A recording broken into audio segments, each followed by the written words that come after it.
राज्याचे उपमुख्यमंत्री अजित पवार यांच्या निधनानंतर गेल्या काही दिवसात बारामती अनेक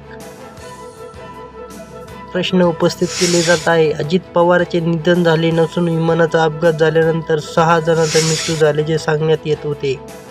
मात्र विमान दुर्घटनेतून 5 जणांचेच मृतदेह कसे बाहेर आले, त्यात हे अजितदादा नसून दुसरीच बॉडी आणली, असे वक्तव्य आमदार अमोल मिटकरी यांनी केलं होतं. तर सोशल मीडियावर अनेक प्रश्न व्हिडिओच्या माध्यमातून अजित पवार जिवंत असल्याची चर्चा सुरू आहे. मात्र दुर्दैवाने अजित पवार जिवंत नाहीत. आता दादा परत येणार नाहीत, असे आमदार रोहित पवार यांनी आज पत्रकार परिषद घेऊन पुराव्यासह स्पष्ट केले.